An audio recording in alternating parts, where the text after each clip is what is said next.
estamos diante de Ti, da Tua presença nessa manhã, para receber a Tua palavra, Senhor, para receber a orientação, o alimento, Senhor, a palavra que produz libertação, a palavra, como o apóstolo Paulo diz, mais afiada que uma espada, para discernir pensamentos e a intenção do coração. A Tua palavra que tem poder de esmiuçar as pedras, Senhor. Transforma a nossa vida nessa manhã através da Tua palavra, Pai. Traz a resposta, Senhor, para os corações aqui. É a Tua resposta que transforma a minha vida, Pai. É a Tua resposta que me tira das angústias. É a Tua resposta que me tira do sofrimento, Pai. É a Tua palavra que me dá coragem, me dá forças para vencer, Senhor. É a Tua palavra que me faz enxergar quando eu estou vendo, Pai.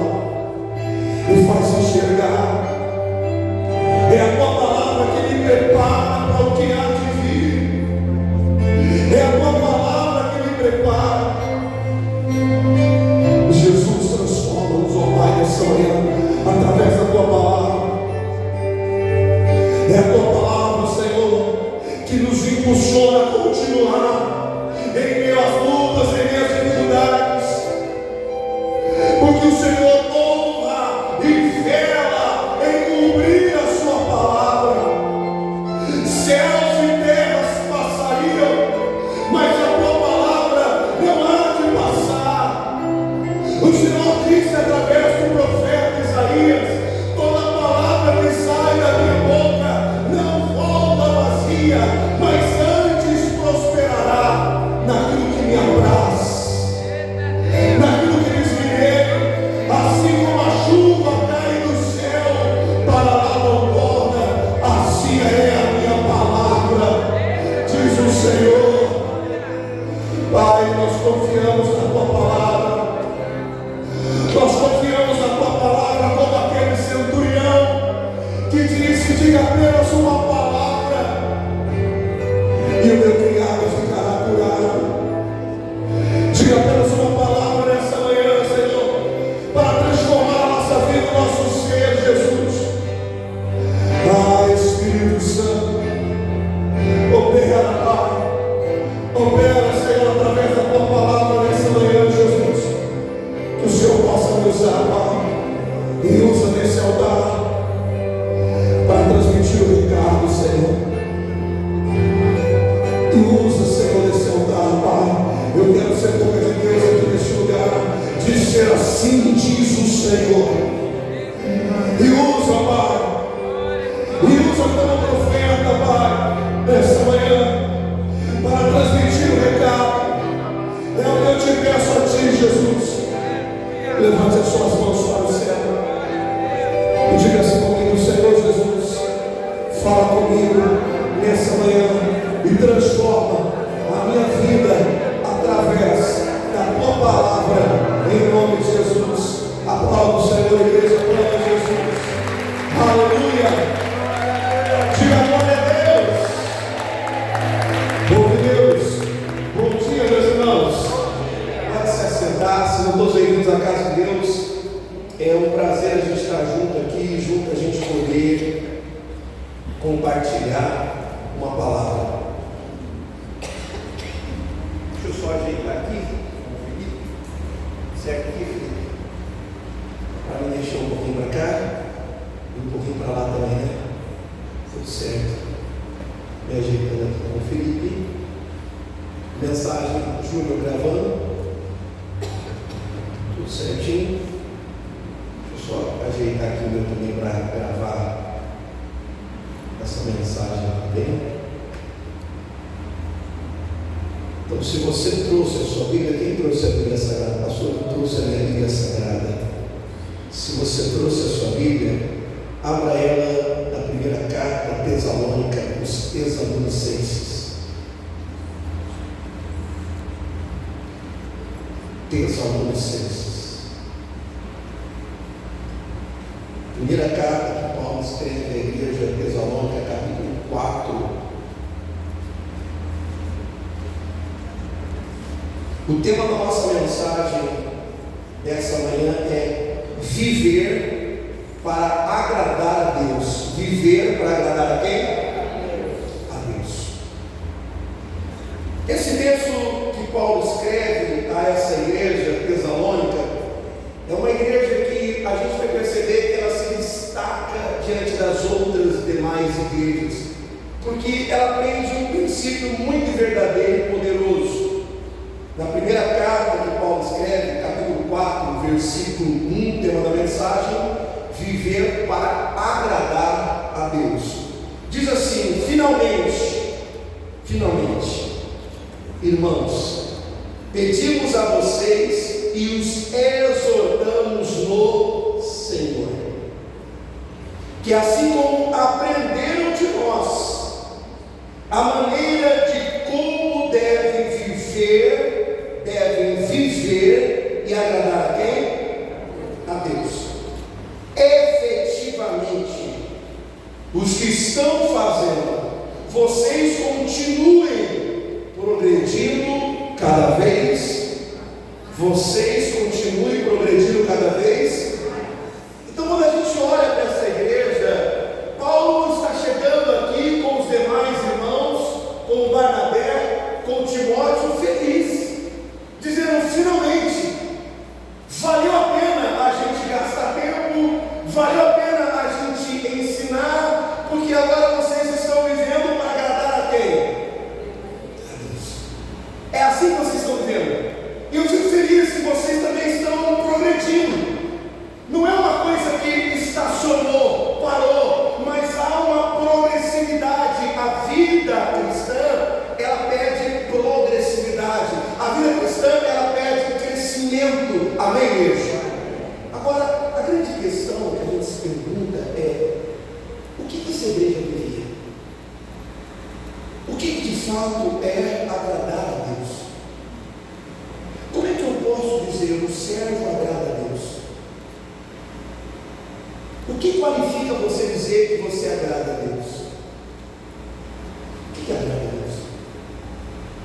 Se eu fosse fazer uma entrevista com você agora e perguntasse o que é agradar a Deus para você, qual é o conceito da igreja do céu azul em agradar a Deus? O que diríamos nessa manhã? Talvez saiu bastante coisa aqui. Pastor, agradar a Deus para mim é isso, agradar a Deus para mim é aquilo. Mas, biblicamente falando, o que é agradar a Deus? Porque essa igreja agora ela está vivendo um outro nível. Eu não acredito, irmãos, eu não acredito numa igreja que passa a agradar ao Senhor, ela não vive de forma diferente. Então preste atenção que eu vou falar aqui 3 coisas que eu gostaria que você gravasse no seu coração sobre viver para agradar a Deus. A primeira coisa importante para agradar a Deus está aqui em Mateus capítulo 25. A Bíblia Sagrada, ela está repleta de textos que nos ensinam a agradar a Deus. E a primeira coisa está aqui em Mateus capítulo 25, quando Jesus conta uma parábola. Mateus capítulo 25. Mateus capítulo 25. Quem encontrou, diga glória a Deus. Versículo de número 16. Diz assim: e o servo que tinha recebido 5 talentos saiu imediatamente a negociar com eles e ganhou outros 5. Do mesmo modo, o que tinha recebido 2 ganhou outros 2. Mas o servo que tinha recebido 1 talento saiu e fez um buraco na terra e escondeu o dinheiro do seu senhor. Então olhe para mim, preste atenção. Essa parábola que Jesus conta, a parábola dos talentos, era o dinheiro daquela época. Foi dado para cada um dinheiro. E o seu senhor se afasta, fica ausente. A Bíblia não fala o período, a quantidade do tempo, mas o Senhor volta para fazer uma prestação de conta. A Bíblia fala que o Senhor deu a cada um 5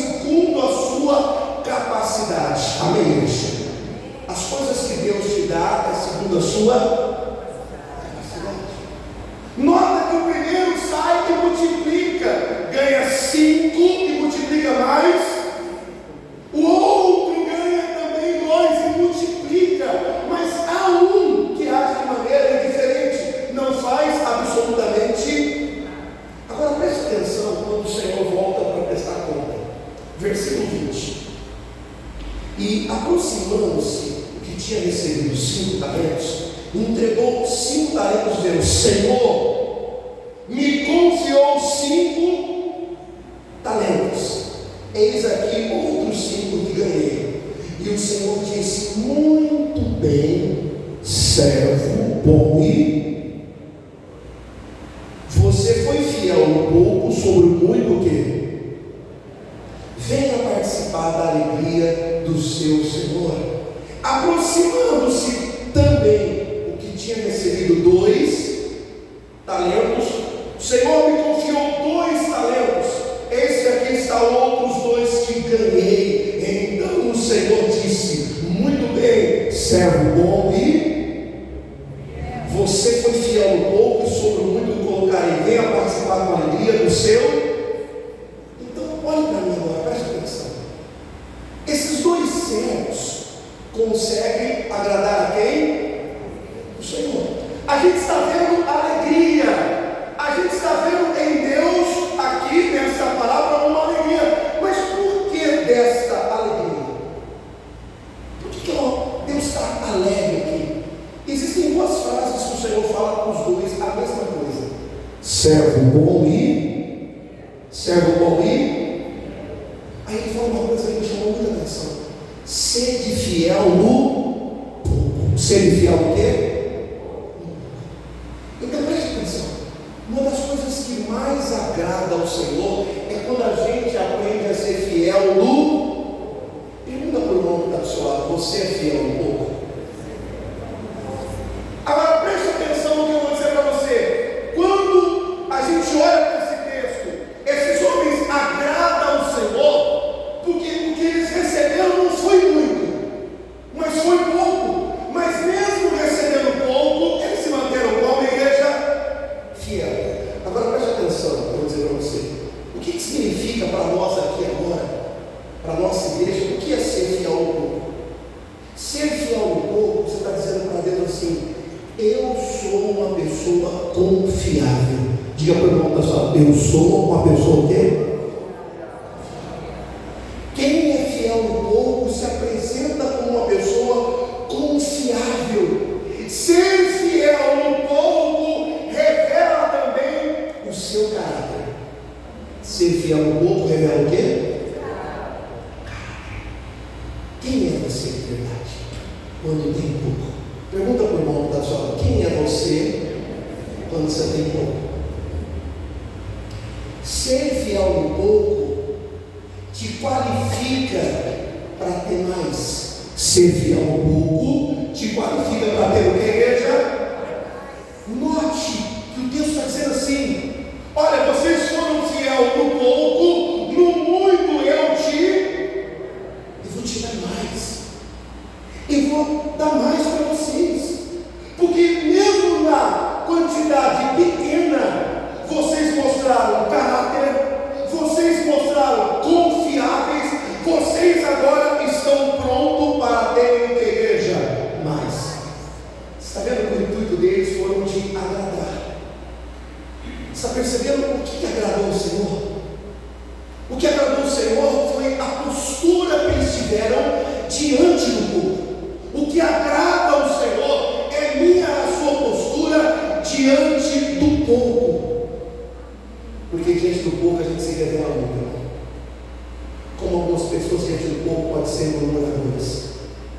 Como muitas pessoas diante do pouco podem ser infiéis.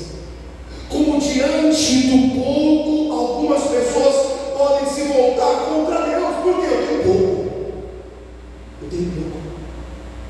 Quando eu olho aqui, o que é ser fiel no pouco? É assumir maiores responsabilidades. Deus só vai te dar maiores responsabilidades se você aprender a ser fiel no pouco.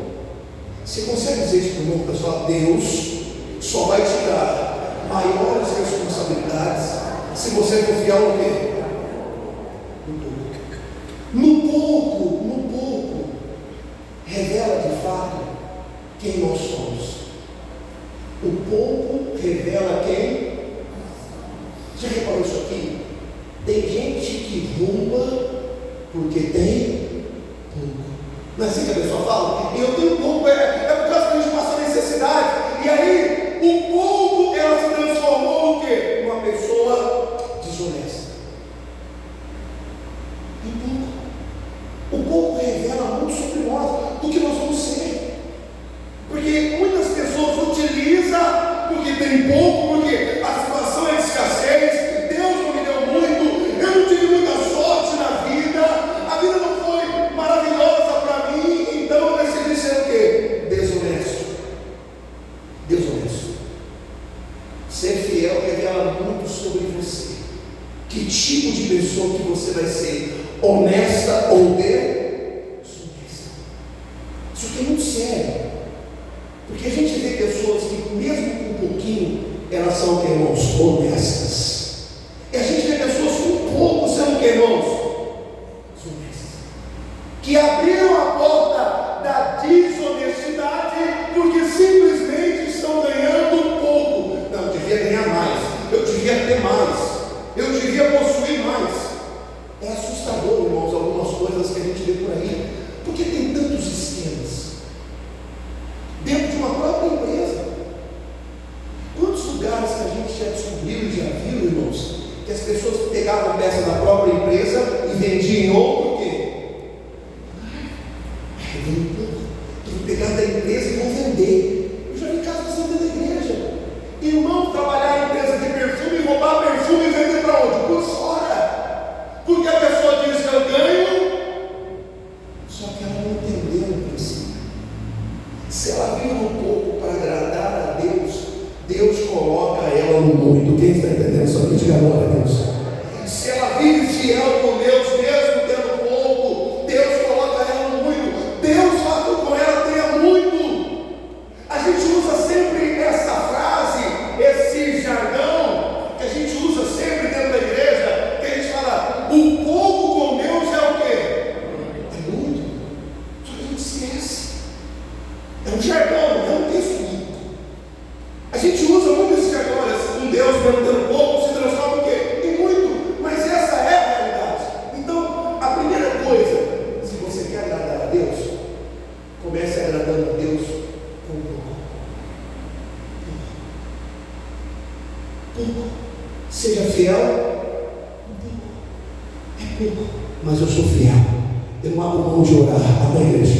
É pouco. Eu queria fazer muito mais, mas eu estou sendo fiel no pouco. Entenda isso.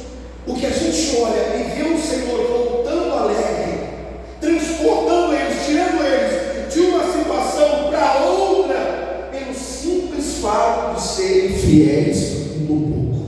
Amém, igreja? Segunda coisa importante que agrada a Deus. 1 Reis, capítulo 3. 1 Reis, capítulo 3, conta a história de Salomão. Davi já está à beira da morte. Davi passa algumas orientações para o seu filho. E Salomão agora vai assumir o papel, vai tomar a frente de tudo.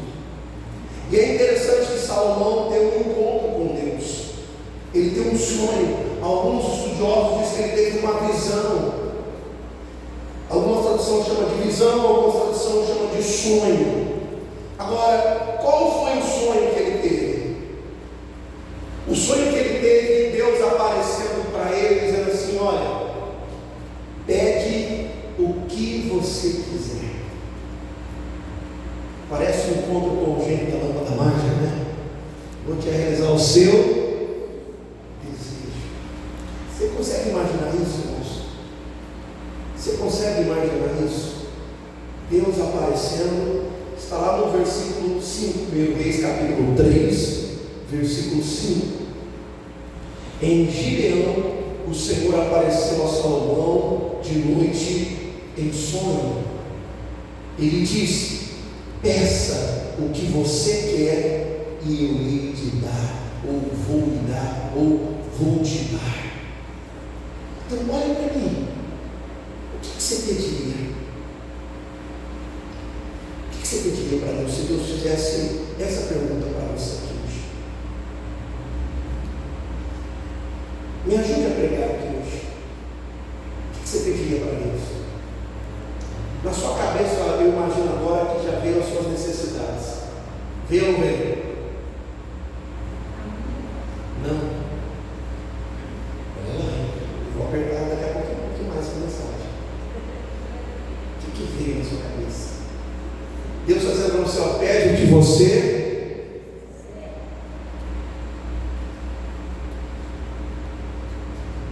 quer só. Alguns disseram, não, pastor, eu não pediria, a minha necessidade não é tão importante. Olha para as suas orações. Olha para elas. Do que as suas orações estão carregadas? As suas petições estão carregadas? O que você está pedindo para Deus? Vamos lá. O que a gente pede para Deus? Porque quando a gente olha, a gente está olhando assim que não é fácil abrir mão das nossas necessidades. Não é fácil. Porque falar que abre mão para quem está doente. Para quem o médico disse, olha, você tem uma doença muito rara. Rara, senhor? Rara? Como assim? Doença rara, doença rara. Daqui para frente a senhora vai definhar. O que é definhar? A senhora vai começar a perder massa muscular, seus ossos vão atrofiar, você vai acabar morrendo.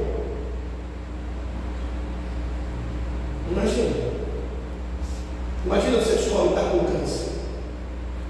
Imagina que você descobre que está com AIDS. Uma diabetes tão severa, alta, o último nível da diabetes você está.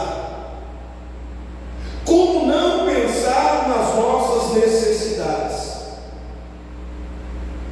Como não pensar em algo para a minha vida? E de repente Salomão, eu acredito, como todo jovem, como todo rapaz, ele tinha também as suas necessidades. Tinha as suas necessidades. Tem as suas necessidades. Mas de repente, por alguns instantes, ele deixa as suas necessidades de lado. Que é uma das coisas mais difíceis. Deixar a necessidade o quê? Pergunta para você, você teria coragem de deixar a sua necessidade de lado?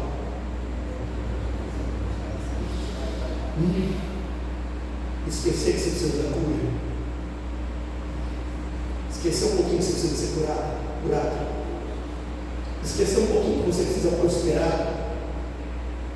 Pastor, eu nem peço nada para mim, pastor. Eu peço para a minha família. Sim, mas se a sua família for abençoada, isso também vai alegrar o teu coração. De certa forma, isso te beneficia também. Imagina você esquecer um pouquinho da sua família. Esquecer um pouquinho do seu marido que não é convertido. Esquecer um pouquinho da sua empresa. Imagina deixar de lado algumas coisas. Não colocar isso mais na sua oração daqui para frente. Como assim, pastor?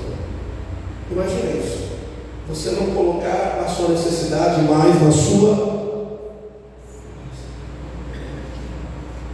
Como a sua oração seria daqui para frente? Provoca o irmão agora. Como seria a sua oração daqui para frente? Sem as suas necessidades. Como é que ela seria? Você teria prazer de entrar na presença de Deus? Você teria prazer de orar? Você teria prazer de acordar de madrugada? Você teria prazer de fazer um jejum? Se as suas necessidades elas não tivessem envolvidas, como seria? Fique imaginando isso. Como é que seria? Se as minhas necessidades não tivessem mais envolvidas. Se não tem mais a ver comigo, não tem mais a ver comigo, porque quando Salomão olha, esse pedido irmãos, a gente não encontra na Bíblia Sagrada mais um pedido como esse: pede o que você quiser. E aí Salomão olha para Deus e fala assim: Senhor, o Senhor agiu de tanta benevolência para com meu pai, o Senhor foi tão misericórdia para com a nossa família. Quem era a nossa família? Quem era meu pai? E o Senhor faz ele ser rei, faz ele ser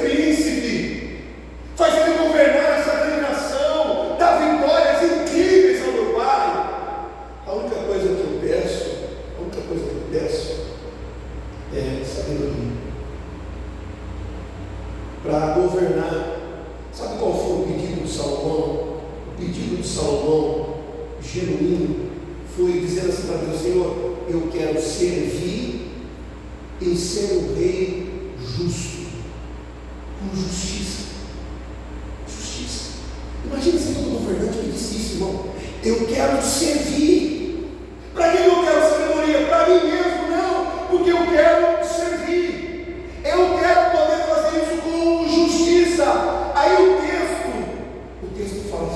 fala assim agora, versículo 10: essas palavras agradaram ao Senhor. Essas palavras agradaram quem? Porque Salomão agora, ele não está pedindo, como o texto diz, olha, impressiona Deus, sabe por quê? Porque Salomão não está pedindo vitória, não está pedindo riqueza, não está pedindo a morte dos seus inimigos, não está pedindo longevidade. Senhor, eu quero viver muito, Pai, eu quero viver com saúde. Senhor, tudo pedido honestos. Mas Salomão deixa de lado as suas necessidades e pede para Deus uma coisa que ele usar em favor dos outros. Imagina agora, irmãos, se as nossas orações, os nossos pedidos daqui para frente, fosse ter coisas para servir os outros. Tem coragem de começar a oração? Tem coragem de pedir coisas para Deus que vai para servir a quem? E aí que está o grande segredo da coisa. É aqui que está, porque quando Deus olha para toda essa situação, Deus fala assim: olha, você não me pediu, mas eu vou te dar. Quem está entendendo? Diga glória a Deus. Você não me pediu, mas eu vou te dar. Você não pediu riqueza, você não pediu prosperidade, você não pediu longevidade de vida, mas eu vou te dar, porque o Senhor viu que estas palavras agradaram o Senhor. Esse tipo de oração me agrada, que a pessoa entra na minha presença não só para satisfazer, porque a minha presença não se tornou só um lugar de suprir as suas necessidades, se tornou um lugar também porque você quer ajudar alguém, você quer servir alguém. Você consegue entender? Talvez você está aqui há tantos anos, pedindo a Deus para te curar, pedindo a Deus para converter a tua família. Será que a sua vitória em Cristo Jesus não está em mudar a sua oração? Mudar. Porque talvez até hoje a sua oração foi sempre essa. Pedindo, está errado? Não está errado. Não estou dizendo que você não deve pedir nada para Deus, estou dizendo que mudar a sua oração, a forma. Foi o que Salomão fez. No versículo 10 está dizendo: estas palavras agradaram a quem? Pareceu boa para Deus. Cara, que pedido é esse? Alguém está pedindo para servir. Tiago, apóstolo Tiago, fala assim, em Tiago capítulo 4, versículo 3: nada tens, porque pedis o quê? E quando pede para os seus próprios deleites, para os seus próprios prazeres, só pede coisas que te agradam. Você nunca colocou na sua oração o que agrada a Deus.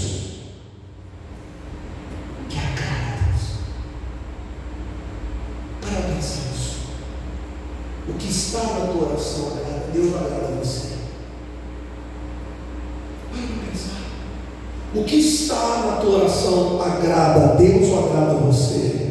Provoca o irmão ao seu lado: o que está na sua oração agrada a você ou agrada a Deus? É algo para a gente, como igreja, começar a refletir, começar a pensar: o que está na minha oração, o que contém na minha oração. Será que são coisas que só me agradam? E é por isso que eu não tenho, porque vai para esse texto de Tiago 4, ou Tiago capítulo 4, versículo 3: nada tens porque pedis. Será que não está na hora da gente mudar a forma de pedir? Tiago capítulo 4, versículo 3. Será que não está na hora? Será que nós não estamos pedindo mal, irmãos? Será que achávamos que estávamos pedindo tão bem? Será que estávamos achando que estávamos agradando a Deus? E não estamos agradando a Deus com a nossa petição. E Salomão mostra para nós, dizendo assim: olha, o que eu pedi foi algo que agrada a Deus. Quando você pede o que agrada a Deus, Ele também supre todas as suas necessidades. Quem está entendendo isso aqui? Diga glória a Deus. A gente esquece disso. A gente deveria parar de pedir para Deus suprir a nossa necessidade, porque se a gente começar a pedir as coisas que agradam a Deus, há um Deus que supre todas as nossas necessidades. Amém, igreja? Há um Deus que não vai deixar a gente na mão. Há um Deus que não vai deixar a sua empresa falir, não, minha irmã.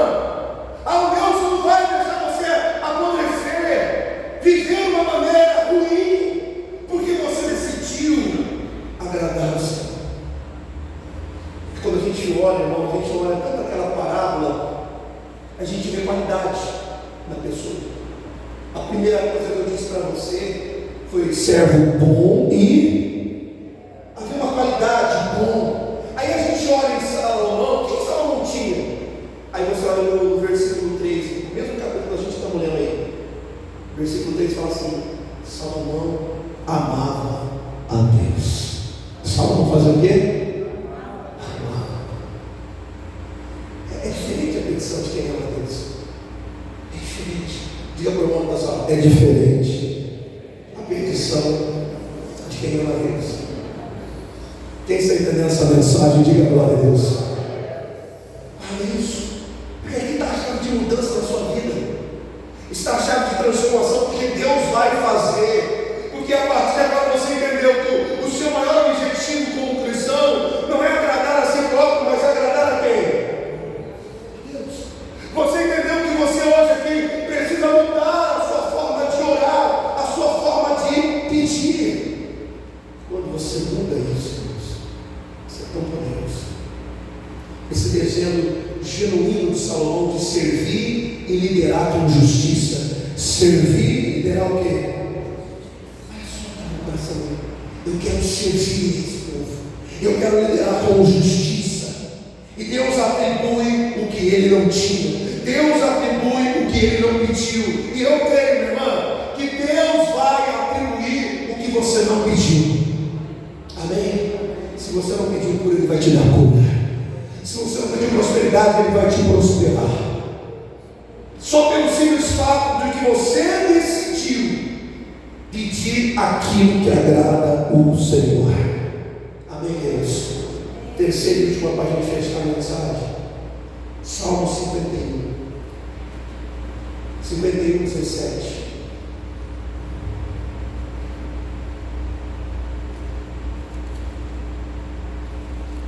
Salmo 51.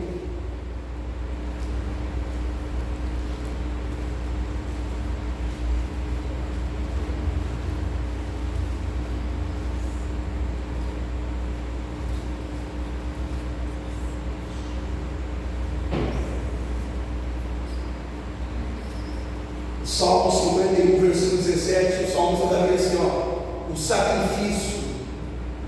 Eu estou lendo a tradução da NVI, ou da NVI e da atualizada, fala a mesma coisa. O sacrifício que agrada a Deus são de um espírito quebrantado, um coração quebrantado e contrito. Ó Deus, não desprezará. O que agrada a Deus? Quais são os sacrifícios que eu preciso fazer para agradar a Deus? Quais são os sacrifícios que agradam? Porque, irmãos, a gente já viu tantas pessoas sacrificarem tantas coisas em nome de quem? Deus. Mas o que de fato? E o Davi traz essa resposta. Quais são os sacrifícios que agradam? É o espírito quebrantado. É o coração contrito. Ele fala de dois elementos: quebrantamento e contrição. Quebrantamento e o quê? Contrição. O que é isso, pastor? Quebrantamento é uma palavra que ela sai do latim e ela traz a conotação daquilo que se quebra. Então, o que ele está falando? O espírito quebrado, pastor. Porque também tem a altivez do espírito. O que é a altivez do espírito? Orgulho. Então, o que impede as pessoas de agradarem a Deus? De ser esse sacrifício que Davi está falando aqui. É que muitas vezes há pessoas que o orgulho é tão grande e é o que vai impedir ela. Você pode perceber, irmão, uma das coisas que o diabo mais trabalha para você não agradar a Deus é o seu orgulho. E o Davi está dizendo assim, olha, é quando essa pessoa ela se quebra em pedaços. E é interessante porque eu comecei a estudar essa palavra quebrantado. De onde sai essa origem dessa palavra? Naquele momento e naquela origem onde surge, é que quando quebrava-se o barro que estava fazendo, ele ficava também fácil para manusear e fazer esse vaso de novo. Então essa palavra quebrantada é quando a gente chega diante do Senhor, vulnerável, sem orgulho, e reconhece que Deus, com a sua grandeza, com a sua sabedoria, com o seu poder, Senhor, me faz de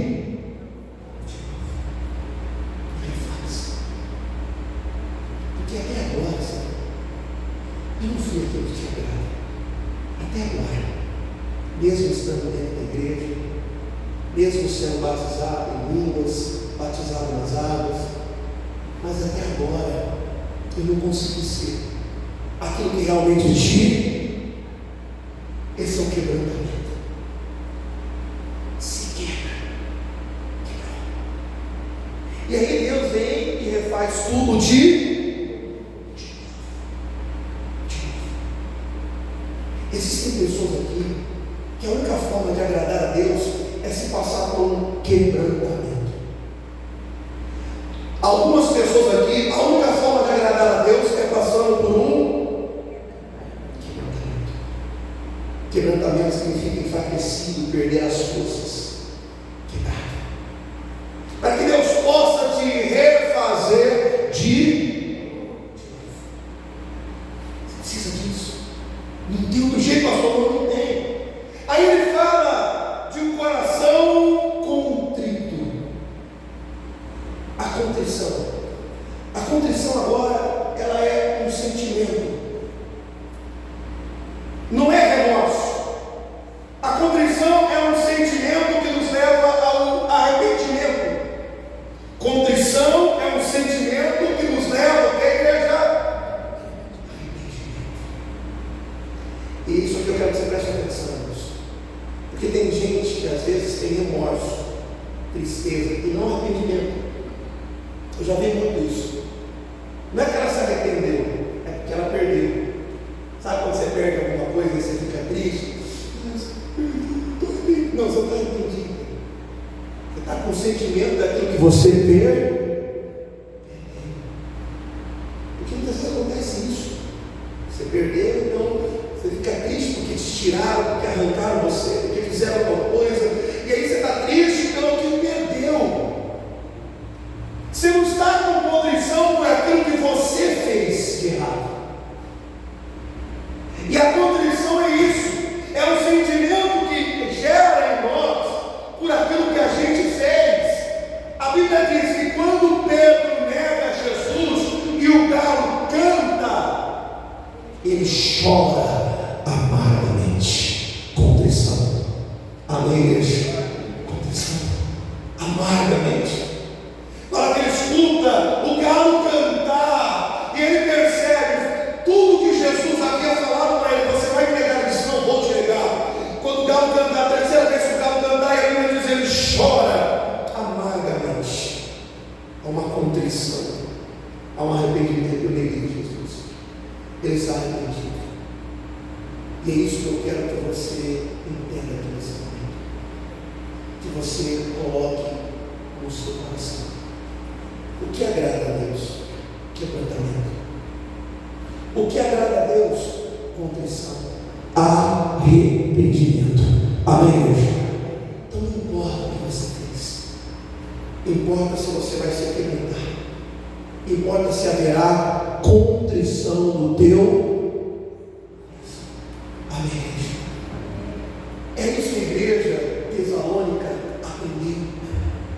Não é que ela era uma super igreja. Não é que os membros lá de super era isso, não, eles entenderam princípios. O que agrada ao Senhor é ter um coração quebrantado e contrito. Amém, igreja? O que eles aprenderam de fato? Aprenderam que pedir, sim, eu tenho necessidade, sim, mas a minha necessidade está em segundo plano, porque o que a gente decidiu pedir é aquilo que agrada a quem? É uma tarefa difícil, irmãos. É uma tarefa difícil. Você vai ver que a sua oração fica tão pequenininha. Você vai ver. Experimenta começar a orar sem colocar suas necessidades.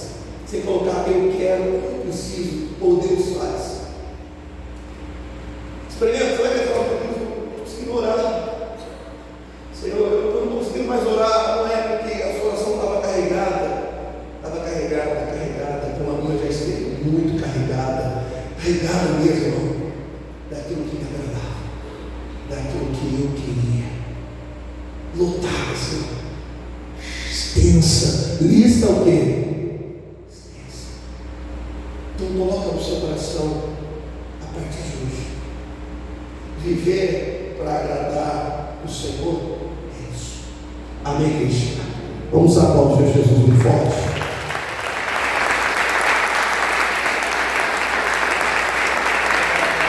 Aleluia. Vamos colocar de pé, vamos orar, vamos falar com Deus.